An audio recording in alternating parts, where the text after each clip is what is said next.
is an art form a lot like ballet.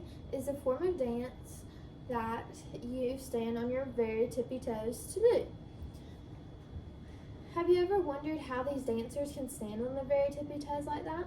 Well, to make it look as effortless and graceful as possible, they have to do a lot of things to their shoes to make it as pain-free as they can. Can't be a bit too pain-free because you are standing directly on your toes.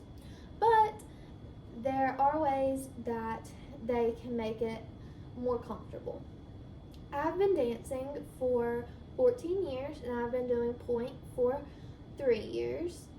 My teacher, Mary Beth Dawson, taught me how to make pointe as comfortable as possible, and today I'm going to teach you.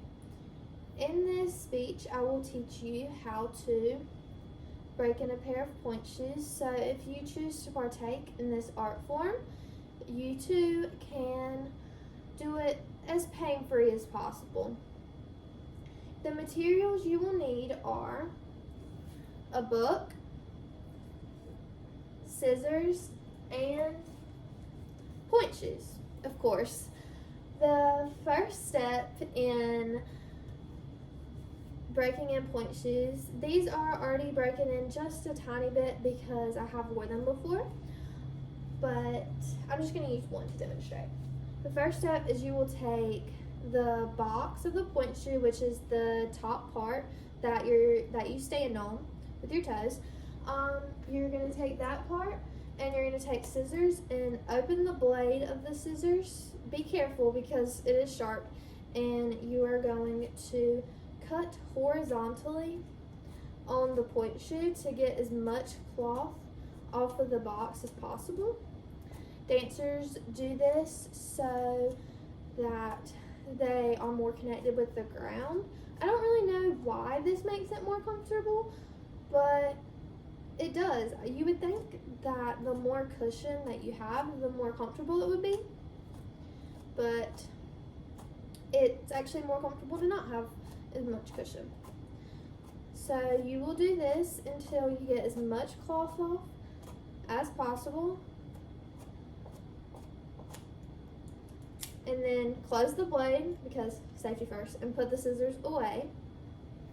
You will then take the strings of the pointe shoe and you will take them and tuck them into the pointe shoe. That way they're not in your way. And you do the same thing with this band down here. And then you will place the pointe shoe on the ground with the shank facing you. The shank is this wooden part at the bottom. You will place that on the ground facing you, and then you will take the heel of your foot and you place it right in the middle of the shank and push down with as much weight as possible. You will do this for usually 2 to 3 minutes, doing this until you hear a crack. The shank is wooden, so it is very stiff, and another way to break the shank is to take a book and to beat the shoe. Dancers do this because this shank is wooden and it comes very straight and stiff, and they like to be able to point their foot on point, obviously, and to do this part needs to be a little more flexible than what it comes in. You can also break in the shoe just by dancing, but a lot of pointe dancers have to do shows every week sometimes if you get more professional, and so they need to break in their shoes quickly. Well, thank you for taking time to learn how to break in a pointe shoe. Pointe shoes can be very hard to break in, but it is possible. And remember, next time you choose to offend a dancer, they break in pointe shoes for a living.